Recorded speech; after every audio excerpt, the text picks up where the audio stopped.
नमस्कार दोस्तों, welcome back to motor defined. मैं हूं आपका होस्ट और दोस्त रिंदम घोष और आज मैं आप लोगों के लिए लेकर हाजिर हूं all new 2026 Yamaha EC06 model. Title thumbnail से आप लोगों ने बिल्कुल समझ लिया है। वीडियो के दौरान मैं आप लोगों के साथ इस इलेक्ट्रिक स्कूटर की एक डिटेल राइड रिव्यू शेयर करने वाला हूं। लेकिन सिर्फ राइड एक्सपीरियंस ही नहीं, इस इलेक्ट्रिक स्कूटर में कंपनी आप लोगों को यहां पर ऑफर क्या क्या करती है, feature, specification, price, everything in detail discussion करेंगे। और हर वीडियो की तरह ये भी समझने की कोशिश करेंगे कि अगर आप इस इलेक्ट्रिक स्कूटर को इस कॉम्पिटिशन के दूसरे स्कूटर के साथ भी अगर आप कंपेयर कर रहे हैं तो खरीदना ये स्कूटर आप लोगों के लिए कितना सही हो सकता है। तो चलिए दोस्तों, स्टार्ट करते हैं। दोस्तों, रिव्यू की शुरुआत वॉक अराउंड के साथ करेंगे और हर वीडियो की तरह सबसे पहले जो की है ये मैं आप लोगों को बताना चाहूंगा। यामाहा की ब्रांडिंग के साथ कुछ खास दिखने वाली की जो ये आपको मिलेगा, ये आप लोगों को की स्लॉट यहाँ पर बिल्कुल मिल रहा है। इसको ऑन कर देते हैं, एक बीप साउंड के साथ ही ऑन हो रही है ताकि मैं आगे आप लोगों को यहाँ पर जो हेडलैम्प है इसके बारे में बता सकूं। लेकिन उससे पहले कलर के बारे में आप लोगों को यहाँ पर बताना चाहूँगा। ब्लूइश व्हाइट कलर में अभी के लिए आप लोगों को यहाँ पर ये बिल्कुल मिल रहा है। शायद विद टाइम आप लोगों को और भी कलर वेरिएंट्स यहाँ पर मिल जाए। और अगर मैं आप लोगों को बताऊँ तो आप देख सकते हैं यहाँ पर ये जो शाइनी व्हाइट कलर है, स्पार्कल वाला इफेक्ट यहाँ पर आ रहा है। मेरी छाया यहाँ पर पड़ रही तो शायद आपको समझ में ना आए, बाकी EC06 यहाँ पर लिखी हुई है। अब EC06 electric computer 6th addition आप मानकर चल सकते हैं। अब पहला का एडिशन कहाँ गया, जापानीज ब्रांड है वहाँ पर इवॉल्व हुई है, तो 06 इसलिए इसको कंपनी यहाँ पर बिल्कुल कह रही है। 6th एडिशन आप मानकर चल सकते हैं। वहीं अगर आप लोग फ्रंट में देख रहे हैं तो यामाहा की ब्रांडिंग के साथ ये स्पार्कलिंग आप कह सकते हैं black colour, glossy black colour के साथ यहाँ पर व्हाइट कलर में आप लोग को यहाँ पर यामाहा की ब्रांडिंग जो ये भी आपको मिल रहा है। लेफ्ट राइट दोनों आप कह सकते हैं कि साइड पर कलर वेरिएशन आप लोगों को ऑलमोस्ट सिमिलर ही यहाँ पर मिल जाएगा। बाकी मैंने अभी की जो है इसको यहाँ पर ऑन करी है और एक बार मैं यहाँ पर जो स्कूटर है इसको भी यहाँ पर ऑन कर देता हूँ ताकि मैं आप लोगों को यहाँ पर लाइट के बारे में बता सकूँ। DRL आप लोगों को यहाँ पर जलता हुआ दिख रहा है। हाई बीम लो बीम पास लाइट के लिए स्विच यहाँ पर आप लोगों को मिल जाएगा। ये हो गया हाई बीम, ये हो गया लो बीम और पास लाइट आप लोग यहाँ पर कुछ इस तरीके से ऑपरेट बिल्कुल कर सकते हैं। और वहीं अगर मैं आप लोगों को बताऊँ तो कुछ इस तरीके से आप लोगों को यहाँ पर LED की ये जो फ्लेक्सिबल टर्न इंडिकेटर है ये भी आप लोगों को कंपनी यहाँ पर बिल्कुल ऑफर करती है, जहाँ पर आप लोगों को बीप साउंड भी मिल रहा है। बाकी यामाहा की ब्रांडिंग जो है ये भी आप लोगों को यहाँ पर बिल्कुल मिल जाएगा। और अगर आप लोग फाइबर क्वालिटी देख रहे हैं तो ये आप लोगों को यहाँ पर काफ़ी सही महसूस होती है। इसके अलावा अगर आप लोग देख रहे हैं तो यहाँ पर ये जो मडगार्ड है ये भी आप लोगों को फाइबर का मिल जाएगा और इसकी क्वालिटी तो आप लोगों को मेरे ख्याल से ये जो बॉडी पैनल है इससे भी शायद आप लोगों को यहाँ पर ये और ज़्यादा बेहतर मिल रहा है। बाकी अगर मैं आप लोगों को यहाँ पर टायर के बारे में बताऊँ तो आप लोगों को one of the best in the segment आप यहाँ पर कह सकते हैं। अब चाहे आप फ्रंट देख रहे हो चाहे आप रियर देख रहे हो, दोनों ही आप लोगों को टायर में जो व्हील है आप लोगों को 14 इंचेस की मिल जाएगी। तो कितनी अच्छी यहाँ पर इसकी ओवरऑल फील है या फिर आप कह सकते हैं जो आप लोगों को स्टेबिलिटी वगैरह मिलता है कितनी बेहतर है, आगे चलाते हुए बात इसके बारे में बिल्कुल करेंगे। लेकिन हाँ, यहाँ पर आप लोग को 110 में 80 सेक्शन तक का टायर मिल रहा है with 14 inches of alloy wheel का डिज़ाइन जो ये भी काफ़ी खूबसूरत है। बाकी आप देख सकते हैं यहाँ पर ये जो UBS है ये लिखा हुआ है, मतलब आप कह सकते हैं ये कॉम्बी ब्रेकिंग सिस्टम जैसी ही है। यहाँ पर जब आप रियर ब्रेक अप्लाई कर रहे होते हैं तो यहाँ पर फ्रंट जो ब्रेक है ये भी अप्लाई हो जाती है ताकि ब्रेकिंग को और यहाँ पर बेहतर बनाया जा सके। इसके बारे में आगे हम लोग चलते हुए बात करेंगे।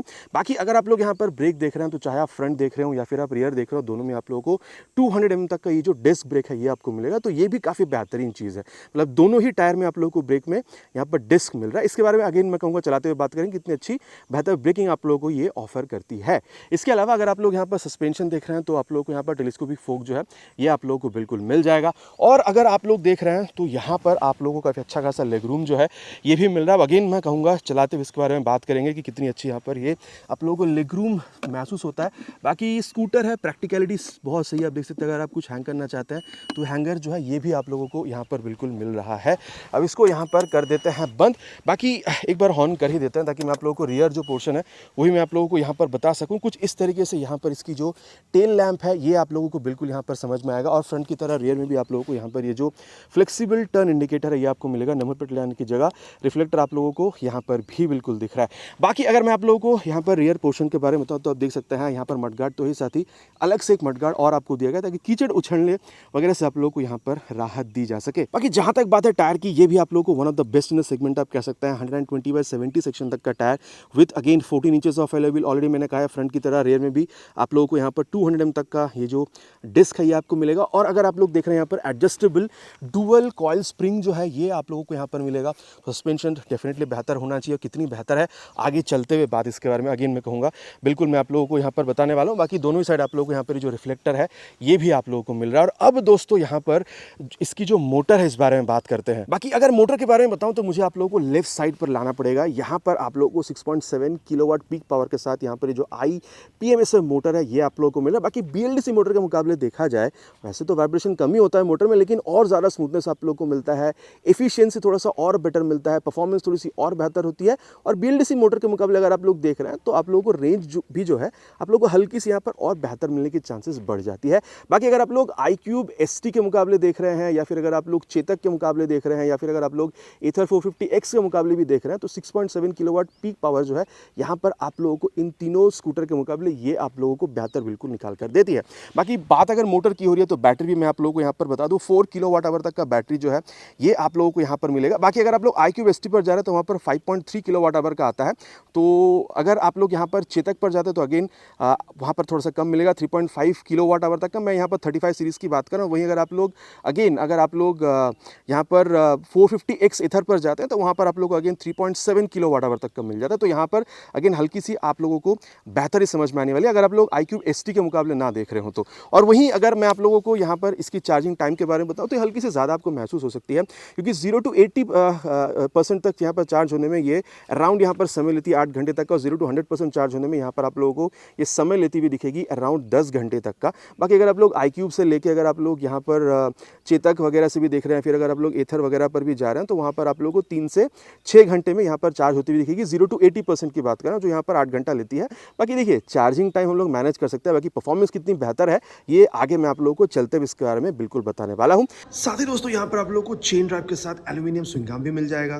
कंपनी का यहाँ पर कहना है कि 79 किलोमीटर पर आवर तक का यहाँ पर आप लोग को टॉप स्पीड मिल जाएगा। और अगर आप लोग यहाँ पर IDC रेंज देख रहे हैं, इंडियन ड्राइविंग साइकिल, तो यहाँ पर कंपनी का कहना है कि 100 एंड आप कह सकते हैं 69 किलोमीटर तक का आप लोग को रेंज मिलेगा। लेकिन ये IDC रेंज और एक्चुअल रेंज में फ़र्क होता है, जो आप लोगों को वहाँ पर आप कह सकते हैं कंसोल में दिखेगा। आगे मैं आप लोगों को जब मैं कंसोल बता रहा हूँ तो बिल्कुल इसके बारे में मैं आप लोगों को आगे यहाँ पर बताने वाला हूँ। अगेन अगर आप लोग यहाँ पर इसको कंपेयर कर रहे हैं विथ आप कह सकते हैं iQube ST, तो वहाँ पर आप लोगों को iQube या फिर iQube ST के मुकाबले अगर आप लोग देख रहे हैं 145 से 212 आप लोगों को यहाँ तक किलोमीटर का जो रेंज है वो आप लोगों को मिल जाता है। बाकी 212 5.3 किलोवाट आवर बैटरी के साथ आता है। बैटरी ज़्यादा है तो वहाँ पर रेंज भी बढ़ती है। लेकिन अगर आप लोग 3.5 किलोवाट आवर बैटरी के साथ देखेंगे तो 145 रेंज आपको मिलता है। तो अगेन इससे कम आप लोगों को मिलेगा। अगेन अगर आप लोग यहाँ पर चेतक या फिर अगर आप लोग ये एथर 450X तक जा रहे हैं तो वहाँ पर आप लोग को 153 से लेकर 161 किलोमीटर तक का जो रेंज है वो आप लोगों को मिल जाता है। तो यहाँ पर डेफिनेटली आप लोगों को रेंज जो है थोड़ा सा ज़्यादा ही मिल रहा है। इनफैक्ट अगर आप लोग IDC रेंज देखना, अगेन कहूँगा एक्चुअल ड्राइव जो रेंज है वो आगे मैं आप लोगों को वहाँ पर कंसोल पर बताने वाला हूँ। और वहीं अगर आप लोग देख रहे हैं तो आप लोगों को 3 मोड भी मिल जाता है, इको, स्टैंडर्ड और पावर मोड। इसके बारे में बात करेंगे अभी, ठीक है। और उससे पहले मैं आप लोगों को यहाँ पर इसकी जो हैंडल बार या फिर जो मीटर कंसोल है इसके बारे में बताना चाहूँगा। कुछ इस तरीके से यहाँ पर आप लोग को जो ब्रेक है ये आपको मिलेगा। बाकी हिल होल्ड असिस्ट जो है वो भी आप लोग को मिल जाता है, चाहे आप ढलान पे हो, चाहे आप ऊंचे रास्ते पर हो, सामने सरकना या फिर पीछे सरकना, उससे भी आप लोगों को यहाँ पर बिल्कुल राहत मिलता है। High beam low beam pass out के लिए जो स्विच है ये आप लोगों को कंपनी यहाँ पर बिल्कुल ऑफर कर रही है। Turn indicator again beep sound के साथ आती है, और हॉर्न भी आप लोगों को अच्छा खासा मिल जाएगा। यहाँ पर यामाहा की जो लोगो है ये भी आपको कंपनी यहाँ पर बिल्कुल ऑफर करती है। और पार्किंग मोड जो ये भी आपको मिलेगा, चाहे आप फ्रंट में जा रहे हो क्रॉल फंक्शन या फिर रियर में आप आ रहे हो पार्किंग, ये आगे मैं आप लोगों को चलते हुए बताऊंगा। और यहाँ पर मोटर ऑन और किल स्विच जो है ये आप लोगों को मिलेगा, जिसके लिए आप लोगों को यहाँ पर ये ब्रेक जो है प्रेस करना पड़ेगा, दोनों में से कोई भी ब्रेक। और यहाँ पर आप लोगों को 3 मोड, जैसे मैं आप लोगों को कह रहा था, ये देखिए यहाँ पर आप लोगों को ये इको मोड मिल जाता है, देन आप लोगों को यहाँ पर स्टैंडर्ड मोड मिलेगा और आप लोगों को पावर मोड मिल जाएगा। अब देखिए यहाँ पर 89% चार्ज है। अगर आप लोग 100% चार्ज पर इको मोड पर देखते हैं तो आप लोग को रेंज 111 किलोमीटर बताएगी। वहीं अगर आप लोग स्टैंडर्ड मोड पर आ रहे हैं, अगर 100% चार्ज है तो करीबन 89 किलोमीटर तक का आप लोगों को यहाँ पर रेंज बताती है। और अगर आप लोग यहाँ पर पावर मोड पर जाते हैं 100% चार्ज पर, करीबन 70 किलोमीटर तक का जो ओवरऑल रेंज है ये आप लोगों को बिल्कुल बताती है। बाकी ब्लूटूथ कनेक्टिविटी तो आप लोगों को यहाँ पर मिलता ही है। तो अगर आप लोग यहाँ पर यामाहा की वाई कनेक्ट आपको मोबाइल में डाउनलोड इंस्टॉल करके थ्रू ब्लूटूथ जोड़ते हैं तो यहाँ पर आप लोग अपनी राइड की कंप्लीट डिटेल जान सकते हैं, कॉल, SMS अलर्ट, ठीक है। आप कह सकते हैं यहाँ पर ये जो नेविगेशन वगैरह सारी चीज़ें आप लोग इस्तेमाल कर पाएंगे। लेकिन आप ये सिम बेस्ड आप लोगों को चीज़ मिलेगा। तो अगर आप लोग यहाँ पर वाई कनेक्ट आर की अगर आप लोग यहाँ पर सब्सक्रिप्शन लेते हैं तो फर्स्ट 500 कस्टमर्स में से अगर आप लोग आते हैं तो 999 रुपीज़ की जो सब्सक्रिप्शन आप लोगों के लिए यहाँ पर बिल्कुल ही फ्री मिलने वाला है। बाकी अब देखिए कंप्लीटली यहाँ पर ये ऑफ है। अगर आप लोग हैंडल मोड़ कर अगर आप लोग देख रहे हैं तो इस तरीके से आप यहाँ पर हैंडल लॉक भी कर सकते हैं। हैंडल लॉक अगर आप लोग यहाँ पर ओपन भी करते हैं, ठीक है, इसको एक बार इस तरीके से हैंडल लॉक जो है ओपन कर दीजिए। और अब अगर आप लोग इसको दोबारा यहाँ पर क्लिक करते हैं तो ये देखिए, इसके बाद अगर आप लोग देख रहे हैं यहाँ पर ओपन सीट या फिर चार्ज लीड करके यहाँ पर बता रही है। और अब अगर आप लोग यहाँ पर सीट को प्रेस करते हैं तो ये देखिए कुछ इस तरीके से जो सीट है ये आप लोगों को यहाँ पर ओपन होता हुआ दिखेगा, जहाँ पर आप लोगों को ये जो बूट लाइट है ये भी आप लोगों को मिल रहा है। काफ़ी बढ़िया स्पेस है, 24.5 लीटर्स तक का जो स्पेस है, one of the best in segment आप बिल्कुल यहाँ पर कह सकते हैं, ये आप लोगों को मिल जाएगा। और अगर आप लोग यहाँ पर इसको प्रेस करते हैं तो ये देखिए यहाँ पर ये जो पोर्टेबल चार्जर का ये जो चार्जिंग पॉइंट है ये भी आप लोगों को कुछ इस तरीके से यहाँ पर बिल्कुल मिल जाएगा। बाकी यहाँ पर आप लोगों को नॉर्मल चार्जर ही मिल रहा है, यहाँ पर आप लोगों को फास्ट चार्जर जो अभी तक कंपनी ऑफर नहीं कर रही है। बाकी यहाँ पर ये रियर व्यू मिरर कितना अच्छा खासा रियर व्यू देती है, इसके बारे में आगे चलते हुए बात हम लोग बिल्कुल करने वाले हैं। और वहीं अगर मैं आप लोगों को प्राइस के बारे में बताऊं तो 1,69,000 की एक शोरूम प्राइस पर यहाँ पर कंपनी आप लोग को यहाँ पर ये स्कूटर बिल्कुल ऑफर करती है। हाँ, हल्की सी आप लोगों को यहाँ पर अगर आप लोग यहाँ पर इसको iQube या फिर अगर आप लोग यहाँ पर इसको एथर या फिर अगर आप लोग चेतक के मुकाबले देख रहे हैं तो प्राइस आपको हल्की सी ज़्यादा फील होगी। लेकिन यहाँ पर चलिए अब राइड पर चलते हैं, फिर यहाँ पर अब मैं आप लोगों को कंक्लूजन पर आकर बताऊँगा कि राइड क्वालिटी के हिसाब से ओवरऑल फील यहाँ पर आप लोगों को जो मिल रहा है उस हिसाब से ये स्कूटर खरीदना आप लोगों के लिए कितना बेहतरीन हो सकता है। और दोस्तों अब यहाँ पर इसकी जो राइड रिव्यू उसकी यहाँ पर शुरुआत करते हैं। पहले ही बता दूं, साइड स्टैंड मेन स्टैंड दोनों ही आप लोगों को यहाँ पर बिल्कुल मिल जाएगा। सीट हाइट यहाँ पर कंपनी बता नहीं रही है वेबसाइट पर, लेकिन मोटा मोटा 780 से 790 mm के आसपास आप लोगों को मिल जाएगा। 5'5" तक की हाइट सही रहेगी अगर आप इस यहाँ पर स्कूटर को चलाना चाहते हैं। बाकी सीट की स्पेस काफ़ी सही है, कुशनिंग के बारे में अभी मैं बैठकर आपको बताऊंगा। पीछे पकड़ने के लिए ग्रैब हैंडल जो है वो भी काफ़ी सही है। ग्राउंड क्लियरेंस थोड़ी सी कम महसूस हो सकती है 145 mm तक का, लेकिन अभी सही रास्ता भी है, गड्ढा वाला भी है, तो आप लोगों को अभी इसके बारे में भी आगे और मैं यहाँ पर अभी बिल्कुल बताने वाला। और वेट भी काफ़ी ठीक ठाक आप लोगों को लगेगा, मतलब बहुत ज़्यादा भारी नहीं है, हल्की नहीं है, 132 किलोग्राम का है। चलिए अब यहाँ पर स्टार्ट करते हैं। और सबसे पहले जो चीज़ मैं आप लोगों को बताना चाहूँगा, एक बार इसकी मोड हम लोग यहाँ पर इको में करके इसको स्टार्ट करते हैं, ठीक है। चलिए अब यहाँ पर ब्रेक पकड़ के इसको यहाँ पर स्टार्ट करना होगा। और देखिए जैसे मैंने इसको अभी स्टार्ट किया है, क्योंकि मैं नीचे जा रहा था, क्योंकि ढलान है, मतलब ऊपर चढ़ाई है, नीचे में ढलान की तरफ जा रहा था, तो देखिए हिल होल्ड जो है एक्टिव हो चुकी है। तो अगर आप स्टार्ट कर रहे हैं फिर भी अगर आपकी गाड़ी ढलान या फिर अगर चढ़ाई पर है तो हिल होल्ड एक्टिव हो जाती है, ना आप सामने की तरफ जा पा रहे हैं ना पीछे की तरफ जा पा रहे हैं। जब तक आप यहाँ पर ब्रेक पकड़ के थ्रॉटल एक बार प्रेस करते हैं, जब गाड़ी स्टार्ट हो जाती है तब हिल होल्ड अपने आप यहाँ पर डीएक्टिव भी हो जाती है। तो काफ़ी बढ़िया सा आप कह सकते हैं कि यहाँ पर ये एक सेफ्टी वाला चीज़ बनता है। बाकी इको मोड में अगर आप लोग देख रहे हैं तो थ्रॉटल रिस्पांस आप लोगों को उतनी बेहतर नहीं मिलेगी जितनी आप लोगों को यहाँ पर ये स्टैंडर्ड मोड में मिल रहा है। मोड चेंज करने के लिए आप लोगों को थ्रॉटल क्लोज करके यहाँ पर इस बटन से आप लोगों को मोड चेंज करना होता है। और जैसे ही आप लोग यहाँ पर स्टैंडर्ड मोड पर आ रहे हैं ना, एक डेफिनेटली आप लोगों को यहाँ पर एक बेहतर थ्रॉटल रिस्पांस जो है इको मोड के मुकाबले काफी बेहतर जो है ये आप लोगों को बिल्कुल यहाँ पर मिलता है। बाकी दोस्तों कंपनी का जो कहना है 79 किलोमीटर/आवर तक का टॉप स्पीड वो आप लोगों को बेस्ट महसूस होगा अगर आप लोग पावर मोड में चलाकर अगर आप लोग इसको यहाँ पर देख रहे हैं तो। बाकी अगेन अगर मैं स्टैंडर्ड से यहाँ पर इसकी पावर मोड में ले जा रहा हूँ तो ये देखिए ये तुरंत यहाँ पर ये जो एक बेटर थ्रॉटल रिस्पांस है ना, ये आप लोगों को यहाँ पर बिल्कुल ये समझाती है। मतलब इको मोड में तब चलाइए, इकोनॉमिक मोड में जब आप बहुत ज़्यादा ट्रैफिक पर हो, ठीक ठाक अगर आप रोड पर चला रहे हैं, बहुत ज़्यादा ट्रैफिक नहीं है, सिटीज़ में चला रहे हैं, स्टैंडर्ड पर चलाइए। और जब आप थोड़ा सा लॉन्ग राइड पर कभी निकल चुके हैं, फिर रोड अगर इस तरीके से खाली है, पावर मोड में डालिए और ये देखिए तुरंत एक जो बेहतर थ्रॉटल रिस्पांस है ये आप लोगों को यहाँ पर बिल्कुल मिल जाएगा। बाकी अगेन मैं कहूँ डायनेमिक कंडीशन में भी अगर आप लोग देख रहे हैं तो यहाँ पर ये जो लेग रूम है आप लोगों को काफ़ी सही मिल रहा है। और अगर आपकी हाइट अराउंड 6'1" तक की भी है, मेरे हिसाब से आप लोगों को यहाँ पर प्रॉब्लम बिल्कुल भी नहीं होनी चाहिए। और एक बार मैं आप लोगों को यहाँ पर इसकी ये जो मतलब टर्न रेडियस से मैंने आपको बताया, छोटी सी जगह पे आराम से यहाँ पर टर्न हो जाती है, इसमें भी आप लोगों को प्रॉब्लम मेरे हिसाब से महसूस नहीं होनी चाहिए। बाकी मैंने इसको पावर मोड में ऑलरेडी यहाँ पर डाल रखी है और ये देखिए यहाँ पर इसकी ये जो कॉर्नरिंग वगैरह है ना, ये आप लोगों को यहाँ पर ये मज़ा बिल्कुल देती है। बाकी दोस्तों अब यहाँ पर इसकी जो एक्सीलरेशन है इसको यहाँ पर टेस्ट करते हैं। 0 to 60-80 जितनी भी हो सकेगी वो मैं आप लोगों को करके बताऊंगा, क्योंकि रोड सही तो है लेकिन बहुत ज़्यादा कर्व है तो बहुत ज़्यादा स्पीड पर इसको यहाँ पर नहीं ले सकते। तो चलिए एक्सीलरेशन टेस्ट कंप्लीट करते हैं, फिर यहाँ पर आगे बात करते हैं। बाकी दोस्तों पावर मोड पे ऑलरेडी मैंने इसको यहाँ पर डाल रखा है और चलिए अब स्टार्ट करेंगे 3 हॉर्न के साथ। और ये देखिए पूरा थ्रॉटल मैंने यहाँ पर दे दिया है। अब यहाँ पर जितना हमें ये स्ट्रेट रोड अलाउ करे उतना हम लोग यहाँ पर खींचेंगे।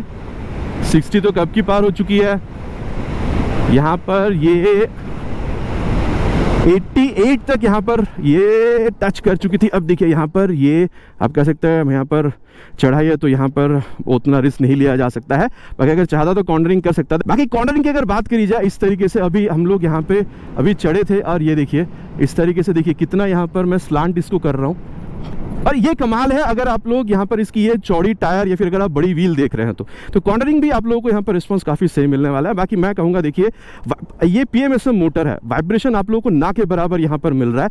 और आप लोगों को मैंने ऑलमोस्ट यहाँ पर 90 के आसपास ले जाकर दिखाया था, 85 के शायद, मतलब 80 के ऊपर यहाँ पर चली गई थी। तो 0 to 60 80 कितने सेकंड में अचीव कर सकते हैं वो भी आप लोगों ने यहाँ पर देख लिया। वाइब्रेशन ना के बराबर है, स्टेबिलिटी काफ़ी गजब आप लोगों को यहाँ पर बिल्कुल मिल रहा है। और मैंने आप लोगों को रेंज तो बता दिया, अगर इको मोड में है तो अप्रॉक्स यहाँ पर 111 किलोमीटर तक आप लोग एक्सपेक्ट कर सकते हैं। डेफिनेटली अगर आप लोग स्टैंडर्ड या पावर मोड में आएंगे तो यहाँ पर जो रेंज है वो यहाँ पर आप लोगों को घटता हुआ ही दिखेगा। और अब दोस्तों यहाँ पर जो ब्रेक है उसके बारे में बात करेंगे। मोटा मोटा यहाँ पर इसको ले चलेंगे 60 के ऊपर और ये 71 पे ले जाके फ्रंट ब्रेक मैंने प्रेस किया है। भाई काफ़ी बेहतरीन ब्रेकिंग आप लोगों को मिल रहा है फ्रंट में। यहाँ पर ये जो आप लोगों को 200 mm तक का जो डिस्क ब्रेक मिल रहा है, काफ़ी बेहतरीन ब्रेकिंग रिस्पॉन्स जो है वो आप लोगों को यहाँ पर ये स्कूटर आप कह सकते हैं बिल्कुल ऑफर कर रही है। और अब रियर जो ब्रेक है इसको भी एक बार प्रेस करके देख लेते हैं, अराउंड 60 पे ले जाकर, और ये 66 पे ले जाके रियर ब्रेक। भाई मैं तो कहूँगा, मतलब मैं अमूमन हर बाइक के स्कूटर में प्रोग्रेसिव कहता हूँ, लेकिन यहाँ पर भाई थोड़ी सी अच्छी आप लोगों को फील हो रही है। ऐसा नहीं है कि यहाँ पर ये इवेंट पे इसलिए बोल रहा हूँ, मतलब मुझे सही में यहाँ पर ये फील हो रहा है कि अच्छा खासा रिस्पांस जो है मुझे ब्रेक रियर ब्रेक से भी यहाँ पर मिल रहा है। प्रोग्रेसिव है लेकिन प्रोग्रेसिव से थोड़ी बेहतर आप लोगों को यहाँ पर ही फील हो सकती है। लेकिन बेस्ट होता है अगर आप रियर के संग संग बाद फ्रंट को प्रोपोर्शनल वे में यूज़ करते हैं। तो चलिए वो भी करके देख लेते हैं एक बार यहाँ पर इसको 70 के आसपास ले जाकर, और ये रियर विद फ्रंट। अब रियर के संग संग बाद फ्रंट ब्रेक का अपने आप अप्लाई हो जाना, रियर ब्रेक के अप्लाई करने पे वो तो यहाँ पर है ही, ठीक है। लेकिन जब आप रियर के संग संग बाद फ्रंट ब्रेक को मैनुअली अप्लाई कर रहे हैं तो भी मैं कहूँगा यहाँ पर आप लोगों को बहुत बढ़िया रिस्पांस जो है वो आप लोगों को यहाँ पर ये स्कूटर जो है बिल्कुल ऑफर करते हैं। मतलब ब्रेकिंग में आप लोगों को यहाँ पर काफ़ी मदद करने वाली है। और यहाँ पर ये जो एक बड़ा आप लोगों को यहाँ पर व्हील मिल रहा है, चौड़ा टायर आप लोगों को मिल रहा है, उसलिए भी आप कह सकते हैं ओवरऑल ब्रेकिंग पे जब आप करें तो ओवरऑल फील जो है ना, कॉन्फिडेंस आप लोगों को यहाँ पर काफ़ी बेहतर ये बिल्कुल ऑफर करती है। बाकी दोस्तों यहाँ पर आप लोगों को पार्किंग मोड भी मिल जाता है कुछ इस तरीके से। अगर आप लोगों को पार्किंग में खड़ी करनी है तो सबसे पहले तो यहाँ पर, जैसे पीछे यहाँ पर अगर मुझे इसको खड़ी करनी है तो अगर मैं चाहूँ यहाँ पर तो वैसे मैनुअली ले जा सकता हूँ। लेकिन अगर आप चाह रहे हैं कि मैनुअली नहीं, मुझे ऐसे ही पीछे इसको ढकेलना है, बस सेफ्टी के लिए ब्रेक पकड़ लीजिए और यहाँ पर ये पार्किंग जो है ये पी को आप प्रेस कर दीजिए। यहाँ पर देखिए रिवर्स मोड आपको बता रहा है और आप कुछ इस तरीके से देखिए, जैसे मैं यहाँ पर रिवर्स कर रहा हूँ, ये देखिए यहाँ पर आराम से ये रिवर्स पर जा रही है। 2 से 3 किलोमीटर पर आवर का जो स्पीड है यहाँ पर ये ले रही है। बाकी रियर तो ठीक है, क्रॉल अगर आपको सामने की तरफ हल्के हल्के करना है यहाँ पर पार्किंग में तो इस बटन को दोबारा प्रेस कर दीजिए। देखिए अभी रियर से यहाँ पर F दिखा रही है फॉरवर्ड, और यहाँ पर भी ये धीरे धीरे करके 1 से 3 किलोमीटर पर आवर का जो स्पीड है इसके साथ आप धीरे धीरे क्रॉल भी यहाँ पर कर सकते हैं। और अब दोस्तों बात करेंगे सस्पेंशन के बारे में।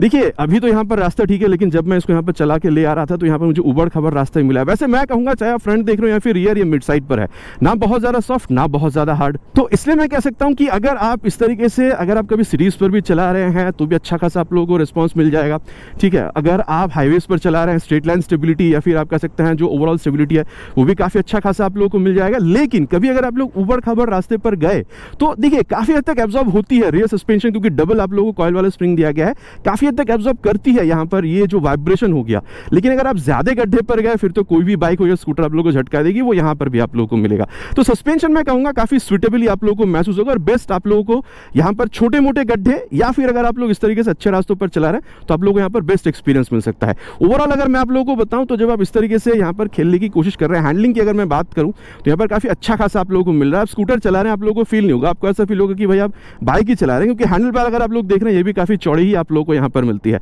आप ऑलमोस्ट अपराइट बैठ रहे हैं, यहाँ पर लेग रूम भी काफी सही है, स्पेस भी काफी अच्छा है, और क्योंकि यहाँ पर ब्रेकिंग और एक्सेलरेशन भी काफी तगड़ी आप लोगों को मिल रही है। तो मैं कहूँगा ओवरऑल फील के बारे में अगर बात करी जाए, ठीक है, तो मैं कहूँगा देखिए रियर व्यू मिरर काफ़ी अच्छा खासा रियर व्यू दे देती है आप लोगों को। यहाँ पर स्पीडोमीटर, ठीक है, यहाँ पर ये कितनी चार्ज है, कितनी आप लोगों को रेंज वगैरह मिल रहा है, ये सब चीज़ आप लोगों को यहाँ पर ये बता देती है, ठीक है। तो मैं आप लोगों को कहना चाहूँगा कि अगर देखिए आप लोग सिटी यूज़ के लिए अगर आप इसको यूज़ करेंगे, जिसको एक्चुअली इसको बनाया भी गया जिस पर्पज़ को सॉल्व करने के लिए, वो तो सही है ही। लेकिन कभी अगर आप लोग यहाँ पर ओकेशनल लॉन्ग राइड पर भी निकल जाना चाहते हैं तो भी मेरे हिसाब से आप लोगों को यहाँ पर प्रॉब्लम नहीं होनी चाहिए, ठीक है। बाकी दोस्तों मैंने आप लोगों को कंप्लीट बता दिया स्कूटर के बारे में। चलिए अब कंक्लूजन पर चलते हैं, जाकर बात करते हैं कि अगर आप इस स्कूटर को खरीदना चाहते हैं कंपटीशन के दूसरे स्कूटर के मुकाबले भी अगर आप कंपेयर करें तो कितना सही होगा ये स्कूटर आप लोगों के लिए खरीदना।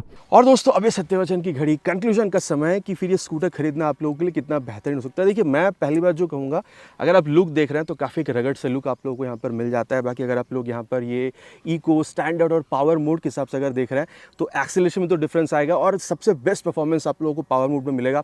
ऑलरेडी मैंने आप लोगों से यहाँ पर कहा, सस्पेंशन जो है काफ़ी सही तरीके से काम कर रहा है। मैं तो कहूँगा सिटी राइड के लिए मेनली इसको बनाया गया, लेकिन अगर आप लोग कभी थोड़ा बहुत अगर आप लोग लॉन्ग राइड्स पर भी निकल जाना चाहे, ओकेशनल लॉन्ग राइड की मैं बात कर रहा हूँ, तो भी आप लोग इस स्कूटर के साथ यहाँ पर बिल्कुल निकल सकते हैं। कंफर्ट भी आप लोग को यहाँ पर सही मिल रहा है, और यूटिलिटी के हिसाब से अगर आप देख रहे हैं तो यहाँ पर जो स्टोरेज स्पेस है वो भी आप लोगों को काफ़ी बढ़िया यहाँ पर मिल जा रहा है। बाकी हाँ, अगर आप लोग यहाँ पर प्राइस देख रहे हैं तो हल्की सी आप लोगों को यहाँ पर शायद ज़्यादा महसूस हो, लेकिन अगर आप लोग इसकी क्वालिटी, मतलब आप अगर इसकी बिल्ड क्वालिटी या फिर ओवरऑल राइड क्वालिटी या फिर अगर आप इसकी सस्पेंशन, ओवरऑल हैंडलिंग देखते हैं, तो कहीं ना कहीं मैं कहूँगा कि ये जो प्राइस है ये भी आप लोगों को काफ़ी आप कह सकते हैं कि सूटेबल यहाँ पर बिल्कुल महसूस होने वाली, जिस तरीके से ओवरऑल एक एक्सपीरियंस आप लोगों को यहाँ पर ये स्कूटर बिल्कुल ऑफर करती है। आशा करता हूँ दोस्तों वीडियो आप लोगों को पसंद आई। अगर पसंद आई है तो प्लीज़ वीडियो में एक लाइक, और चैनल पर अगर आप लोग पहली बार आ रहे हैं तो सब्सक्राइब करके बेल बटन कॉल पे हिट करना प्लीज़ नहीं भूलिएगा। It's my request. बहुत जल्दी मिलेंगे आप लोगों से चैनल पर इसी तरीके से एक नया वीडियो में नए बाइक स्कूटर के साथ। Till then ride safe and Jai Hind.